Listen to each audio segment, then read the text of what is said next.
नमस्कार, स्वागत है आपका और आप देख रहे हैं अपने यूट्यूब चैनल रीमेक एड बात। बिहार के तमाम शिक्षकों, चाहे वो नियोजित हों, विशिष्ट हों, विद्यालय अध्यापक हों, प्रधान शिक्षक हों या प्रधान अध्यापक हों, विभाग ने एक बड़ी गाइडलाइन जारी की है। विद्यालय से अब 4 तरह के फोटोग्राफ्स डेली भेजे जाएंगे। उसके अलावा शिक्षकों को नए निर्देश जारी किए गए हैं। ये आदेश आपको जानने जरूरी हैं, नहीं तो समीक्षा के दौरान अगर चीजें गड़बड़ पाई जाती हैं तो कार्रवाई संभव है। तो इस वीडियो के माध्यम से उन सारे निर्देश को जानेंगे और वो गाइडलाइन जानेंगे कि कौन कौन से वो 4 तरह के फोटोग्राफ्स हैं जो भेजे जाने हैं। तो चलिए वीडियो को शुरू करते हैं। वीडियो को शुरू करने से पहले आपसे आग्रह करेंगे, पहली बार चैनल पे हैं तो चैनल को सब्सक्राइब कीजिए, कंटेंट पसंद आता है तो लाइक शेयर जरूर करें। कल एक पत्र जारी हुआ और चूंकि 19 तारीख का पत्र है, ये लेकिन कर सार्वजनिक यह हुआ, पब्लिक डोमेन में यह है और ये है आरडीडी ऑफिस तिरहुत यानी मुजफ्फरपुर से आपको जारी हुआ। चूंकि ये जारी जो हुआ है पत्र, ये एक वीसी के माध्यम से जो राज्य से जो वीसी हुआ है 18 तारीख को, उसके आलोक में जारी हुआ है। तो चूंकि जब वीसी हुआ होगा तो बिहार के सभी जिलों के पदाधिकारी होंगे, उसके क्षेत्रीय शिक्षा उपनिदेशक होंगे, न कि केवल इसी प्रमंडल के, और सभी शेष प्रमंडलों के भी होंगे। तो यह बस ये एक उदाहरण है और इसी के माध्यम से ये निर्देश आए हैं। और चूंकि जब कोई निर्देश शिक्षकों को दिए जाते हैं और एक प्रमंडल स्तर पर जब दिए जा रहे हैं तो इसका अर्थ यह है कि ये चीजें पूरे बिहार में भी ऊपर से निर्देश प्राप्त हुआ है। तो इस पत्र के माध्यम से उदाहरण स्वरूप मैंने एक पत्र आपके सामने लाया है। ये पत्र आपको लिखा गया है जिला के सभी आपको जिला शिक्षा पदाधिकारियों को और प्रमंडल के जो प्रमंडल उस प्रमंडल में आते हैं सभी जिला शिक्षा पदाधिकारी को और प्रमंडल के सभी कार्यक्रम पदाधिकारी को एसएसए।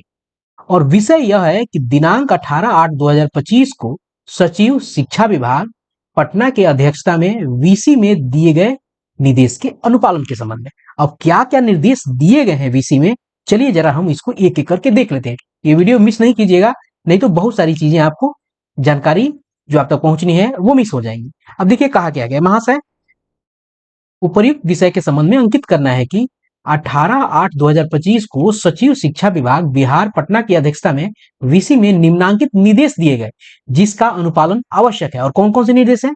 पहला, चेतना सत्र शिक्षक एवं छात्र उपस्थिति से संबंधित निम्नांकित अनुपालन आवश्यक है। यानी चेतना सत्र में शिक्षक और छात्र उपस्थिति से संबंधित ये कुछ चीजें आपको गाइडलाइन जो है ये जारी किए गए, इसका अनुपालन जरूरी है। कौन कौन से गाइडलाइन है? पहला गाइडलाइन, छात्र छात्राओं की उपस्थिति स्कूल ड्रेस में 100% अनुपालन करवाना सुनिश्चित करें। क्या कहा गया है कि इसको अनुपालन करवाना सुनिश्चित करें स्कूल ड्रेस में, यानी बच्चे 100% स्कूल ड्रेस में हो।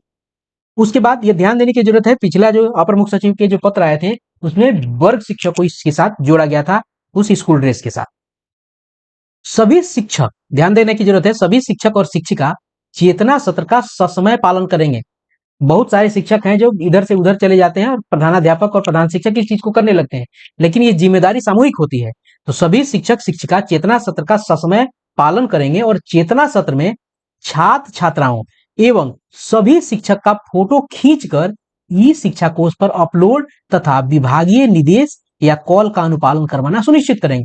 अब पहला फोटो यहां आ गया, यानी सभी शिक्षकों का और सभी छात्र छात्राओं का जब चेतना सत्र के दौरान, जब चेतना सत्र आपको एग्जीक्यूट हो रहा होगा उस समय फोटो खींचकर जिसमें सभी छात्र छात्रा और सभी शिक्षक आपको दिखे, वो फोटो एक जानिए। उसके बाद तीसरा क्या है, चेतना सत्र के बाद प्रथम घंटी में वर्ग कक्ष में, अब क्लासरूम में चलिए, कक्षावार आगे पीछे से फोटो खिंचवा कर ई शिक्षा कोष ऐप में अपलोड करेंगे। अब दूसरा फोटो यहां आ गया कि अब जब घंटी लग जाएगी तो पहले घंटी में हर वर्ग कक्ष में जाके आगे से और पीछे से फोटो आपको खींचकर ई शिक्षा कोष पर अपलोड है। ये दो तरह के फोटो हो गए, चेतना सत्र वाला, एक वर्ग कक्ष में। उसके बाद मध्याह्न भोजन खिलाते समय दोनों साइड से फोटो खींचकर ई शिक्षा कोष ऐप पर अपलोड करवाना सुनिश्चित करेंगे। करवाना, चूंकि ये जिला शिक्षा पदाधिकारी को निर्देश दिया जा रहा है तो ये निर्देश आपको रूट होके आएगा शिक्षक और हेडमास्टर के पास।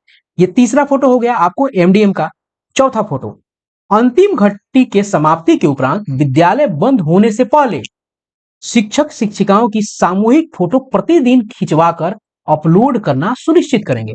अब यहाँ चौथा फोटो आ गया, जब छुट्टी होगी तो यहाँ छात्र छात्रा की नहीं, शिक्षक और शिक्षिकाओं की सामूहिक फोटो खींचकर, अब उनके सामूहिक फोटो खींचकर अपलोड करना।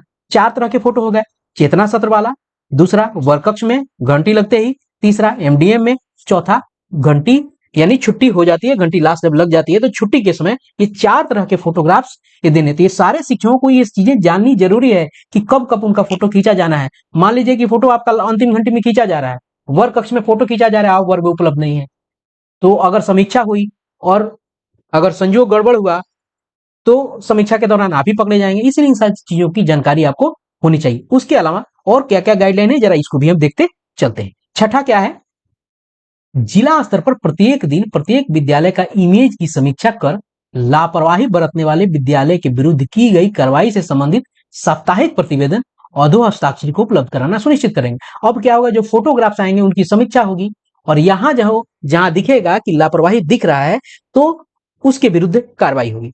4 तरह के फोटोग्राफ्स, चारों में आपको चीजों को बताया गया कि कैसे चीजें होंगी और यहां अगर गड़बड़ होगा तो मामला आपको कार्रवाई तक पहुंचेगी। डीओ और डीपीओ के स्तर से सभी विद्यालय प्रधान के साथ वीसी के माध्यम से शिक्षकों एवं बच्चों का उपर्युक्त सभी फोटो अपलोड करने से संबंधित प्रशिक्षण विद्यालय प्रधान शिक्षक को 3 दिनों के अंदर देना सुनिश्चित करें। यहां एक बड़ी बात निकल के आई है कि ये जो सारे कार्यक्रम आपको होंगे इसके लिए सभी विद्यालय प्रधान के साथ वीसी के माध्यम से, अब ध्यान दीजिए, वीसी के माध्यम से प्रशिक्षण होगी। शिक्षकों एवं बच्चों का उपर्युक्त सभी फोटो उपलब्ध करने से संबंधित प्रशिक्षण विद्यालय प्रधान और शिक्षक, कोई भी उसमें आपको जाके ट्रेनिंग ले सकता है और उसको एग्जीक्यूट करा सकता है। यहाँ दोनों जा सकते, दोनों में से कोई एक जा सकता है। शिक्षक भी हो सकता है, मान लीजिए कि प्रधान उस दिन छुट्टी पर रहा तो शिक्षक कर सकता है। 3 दिनों के अंदर देना सुनिश्चित करेंगे। सबसे बड़ी बात है यहाँ शिक्षक क्यों करेगा, क्योंकि 2 टैग मिलने वाले हैं और एक टैग आपको एक एचएम को मिलता है और एक उसका जो वरीय होगा उसको मिलेगा। क्लियर है, इसलिए यहां शिक्षक की बात की गई है। आगे देखते हैं 8वां क्या है, 0 छात्र उपस्थिति एवं 0 शिक्षक उपस्थिति वाले विद्यालय को प्रतिदिन चिन्हित कर निष्पादन की कार्रवाई करेंगे। जहां 0 होगा, कोई ये मतलब है ही नहीं, उसके लिए यह व्यवस्था बनाई गई है और ये बात कही जा रही है। इसके बावजूद लगातार पुनरावृत्ति करने वाले विद्यालय को चिन्हित कर कार्रवाई करते हुए कृत कार्रवाई से अधोहस्ताक्षरी को अवगत कराएंगे। क्लियर है। उसके बाद है दूसरा, ऊपर ये सारे चेतना सदन विद्यालय में कैसे वर्क संचालन होगा और ये सारे कक्षा कक्ष आपको जो हस्तांतरण होगा, क्लासरूम ट्रांजेक्शंस के बारे में ये सारी चीजें थी, फोटोग्राफ इत्यादि के बारे में। आगे क्या है, स्टूडेंट इनरोलमेंट यानी डीबी से संबंधित निम्नांकित आपको अनुपालन आवश्यक है। नीचे कुछ डाटा दिए गए, इसको भी हम देखते चलते हैं क्या डाटा दिया गया है। ये डीबीटी और स्टूडेंट इनरोलमेंट में ये क्या, कक्षा 1 से लेकर 12वीं तक के छात्र छात्राओं का ई शिक्षा कोष में नामांकन एवं यू डैश नामांकन में अंतर की प्रविष्टि की अभियान चलाकर इसी सप्ताह अंतर को करवाना सुनिश्चित करेंगे। अब क्या है, छात्र छात्राओं का ई शिक्षा कोष में जो नामांकन है और यू डैश में जो नामांकन है उसमें अंतर है, उस अंतर को आपको शून्य करना है। दोनों अंतर, दोनों में अलग होना चाहिए। ध्यान रखिएगा, ये दोनों के दोनों अलग प्लेटफॉर्म है। यू डैश अलग प्लेटफॉर्म है, ये सेंट्रल गवर्नमेंट से का प्लेटफॉर्म है और ये आपको बिहार सरकार का प्लेटफॉर्म है। दोनों जगह आपको सेम डाटा होना चाहिए। होना भी इसलिए चाहिए कि मान लीजिए जो कक्षा 1 में जो विद्यालय में बच्चा पढ़ता है, ई शिक्षा कोष में जितने बच्चे, अगर मान लीजिए 7 बच्चा पढ़ता है तो यू डैश में भी तो 7 ही होना चाहिए। ये कहानी आपको यहां है। आगे चल के देखते हैं क्या है, विभागीय निर्देश के आलोक में और भी कुछ चीजें आलोक में बच्चों की 75% उपस्थिति से संबंधित प्रक्रियाओं का निष्पादन इसी सप्ताह पूर्ण कराना सुनिश्चित करेंगे, ताकि विभाग स्तर से की जा रही डीबीटी की कार्रवाई निर्बाध गति से पूर्ण किया जाए। यानी कहा जा रहा है कि 75% यानी जो बच्चे की उपस्थिति है उनको डीबीटी के माध्यम से जो राशि उपलब्ध कराई जाती है, तो 75% वाला कार्यक्रम जो है, काम जो है इसी सप्ताह पूर्ण करा लिया जाए। उसके बाद है तीसरा, टैबलेट रजिस्ट्रेशन एवं एक्टिवेशन से संबंधित निम्नांकित अनुपालन आवश्यक है। क्या है अनुपालन, प्रत्येक विद्यालय को उपलब्ध कराए गए 2-2 टैबलेट का वितरण संबंधित विद्यालय को करते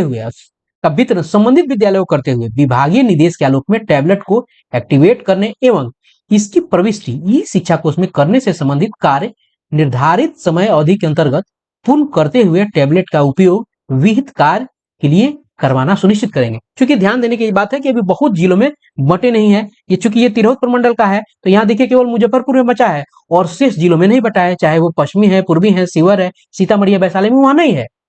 तो ये पूरी की पूरी गाइडलाइन आपको दी गई है और इसलिए आपको इन सारे के सारे गाइडलाइन के आलोक में आपको अलर्ट रहना होगा कि कौन कौन सी कार्रवाई अगर लापरवाही बरती गई तो हो सकती है। तो इस वीडियो में इतना ही, मिलते हैं जल्दी ही नए कंटेंट और इसी तरह की इन्फॉर्मेशन के साथ। वीडियो के कंटेंट पसंद आए तो लाइक शेयर जरूर कीजिएगा। अपना ख्याल रखिए। जय हिंद।